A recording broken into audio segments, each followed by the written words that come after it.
আজকের এই ভিডিওতে এমন কিছু তথ্য সামনে আসতে যাচ্ছে যা শুনলে অনেক সরকারি কর্মকর্তা কর্মচারী হয়তো অবাক হয়ে যাবেন। নতুন পে স্কেল নিয়ে আশার আলো দেখানো হলেও বাস্তবে কেন বারবার আটকে যাচ্ছে সেই ঘোষণা? কেন বছরের পর বছর ধরে শুধু আশ্বাসই মিলছে কিন্তু বাস্তবায়নের কোনো স্পষ্ট অগ্রগতি দেখা যাচ্ছে না? এর পেছনে কি শুধুই অর্থনৈতিক সংকট, নাকি রয়েছে আরও গভীর কোনো গোপন দ্বন্দ্ব ও অভ্যন্তরীণ জটিলতা? অনুসন্ধানে উঠে এসেছে এমন 7টি বড় বাধা যেগুলোর কারণে নতুন পে স্কেলের ফাইল বারবার থেমে যাচ্ছে। আর এই কারণগুলো জানলে আপনিও বুঝতে পারবেন কেন এখনও অনিশ্চয়তার মধ্যে দিন কাটাচ্ছেন লাখো সরকারি কর্মচারী। তাই ভিডিওটি শেষ পর্যন্ত অবশ্যই দেখুন। আর শুরুতেই ছোট্ট একটি অনুরোধ, এখনও যারা ভিডিওতে লাইক দেননি তারা দ্রুত লাইক দিয়ে দিন এবং ভিডিওটি শেয়ার করে অন্যদেরও জানার সুযোগ করে দিন। বর্তমানে নতুন পে স্কেল নিয়ে সরকারি কর্মকর্তা কর্মচারীদের মধ্যে ব্যাপক আলোচনা চলছে। বিশেষ করে বাজারে দ্রব্যমূল্যের লাগামহীন ঊর্ধ্বগতির কারণে 11 থেকে 20 গ্রেডের কর্মচারীদের জীবনযাত্রা দিন দিন কঠিন হয়ে উঠছে। নিত্য প্রয়োজনীয় পণ্যের দাম বৃদ্ধি, বাসা ভাড়া, চিকিৎসা খরচ এবং সন্তানের পড়াশোনার ব্যয় সামলাতে অনেকেই হিমশিম খাচ্ছেন। এমন পরিস্থিতিতে নতুন পে স্কেল যেন তাদের কাছে শুধু একটি দাবি নয়, বরং টিকে থাকার লড়াই। বিভিন্ন মহলে জুলাই মাস থেকে ধাপে ধাপে পে স্কেল বাস্তবায়নের গুঞ্জন ছড়িয়ে পড়লেও মাঠ পর্যায়ের বাস্তবতা কিন্তু ভিন্ন ইঙ্গিত দিচ্ছে। কারণ সংশ্লিষ্ট দপ্তরগুলোতে এখনও সেই ধরনের দৃশ্যমান প্রস্তুতি লক্ষ্য করা যাচ্ছে না। আর এখানেই উঠে আসছে সবচেয়ে বড় প্রশ্ন, কেন বারবার থেমে যাচ্ছে পে স্কেলের প্রক্রিয়া? অনুসন্ধানে প্রথম যে বিষয়টি সামনে এসেছে তা হলো সরকারি বিভিন্ন দপ্তরের কর্মকর্তা ও কর্মচারীদের মধ্যে কার্যকর সমন্বয়ের অভাব।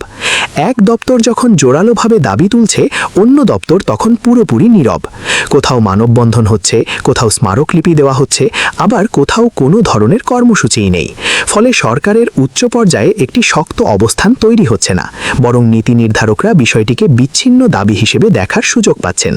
বিশ্লেষকরা বলছেন, সব দপ্তর একসাথে ঐক্যবদ্ধভাবে দাবি তুলতে না পারলে সেই আন্দোলনের প্রভাব অনেকটাই কমে যায়। দ্বিতীয় বড় বাধা হিসেবে দেখা যাচ্ছে কর্মচারীদের নিজেদের মধ্যে মতভেদ।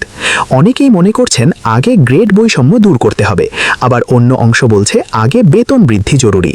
কেউ চাইছেন নতুন পে স্কেল, আবার কেউ চাইছেন বিদ্যমান কাঠামো সংস্কার। এই অভ্যন্তরীণ বিভক্তি পুরো আন্দোলনকে দুর্বল করে দিচ্ছে। কারণ একটি দাবি নিয়ে যখন সবাই একমত হতে পারে না, তখন প্রশাসনের জন্য সেটিকে দীর্ঘসূত্রতায় ফেলে রাখা আরও সহজ হয়ে যায়।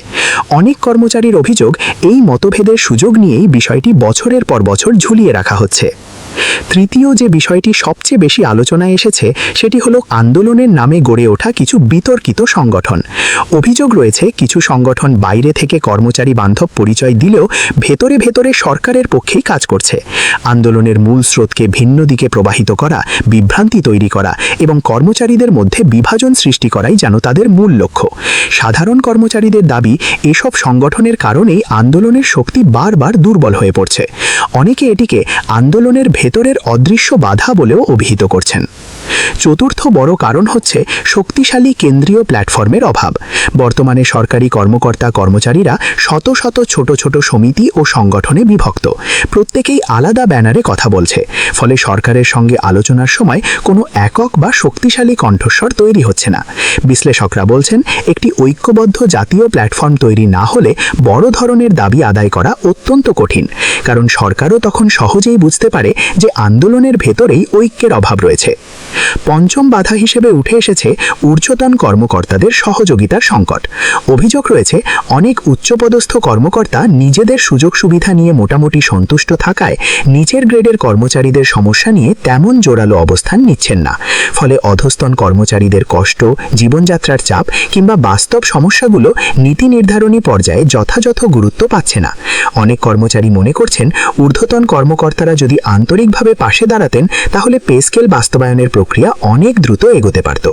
সবচেয়ে আলোচিত এবং রহস্যময় বিষয়টি হচ্ছে সরকারি কর্মকর্তা কর্মচারী কল্যাণ সমিতি ও পে স্কেল বাস্তবায়ন ঐক্য পরিষদের মধ্যে দ্বন্দ্ব।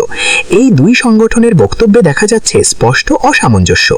এক পক্ষ যখন কঠোর আন্দোলনের হুঁশিয়ারি দিচ্ছে, অন্য পক্ষ তখন বলছে পরিস্থিতি নিয়ন্ত্রণে রয়েছে এবং আলোচনার মাধ্যমেই সমাধান হবে। এই পরস্পর বিরোধী অবস্থানের কারণে সাধারণ কর্মচারীদের মধ্যেও তৈরি হচ্ছে বিভ্রান্তি। অনেকেই বুঝতে পারছেন না আসলে কোন পক্ষের অবস্থান বাস্তবতার কাছাকাছি। বিশ্লেষকদের মতে এই দ্বন্দ্বই বর্তমানে পে স্কেল বাস্তবায়নের অন্যতম বড় অন্তরায় হয়ে দাঁড়িয়েছে। আর সপ্তম ও শেষ বড় বাধা হচ্ছে পেশাদার লবিং ও নিয়মিত যোগাযোগের ঘাটতি।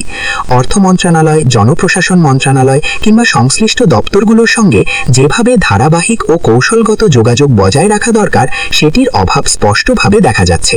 শুধু দাবি তুললেই হয় না, সেই দাবি বাস্তবায়নের জন্য ফাইল কোথায় আটকে আছে, কোন টেবিলে পড়ে আছে, কোন পর্যায়ে অনুমোদন প্রয়োজন, এসব বিষয় নিয়েও নিয়মিত তদারকি করতে হয়। কিন্তু অনেক ক্ষেত্রেই সেই পেশাদার মনিটরিং দেখা যাচ্ছে না। ফলে ফাইলের গতি ধীর হয়ে যাচ্ছে এবং বাস্তবায়নের প্রক্রিয়া আরও দীর্ঘ হচ্ছে।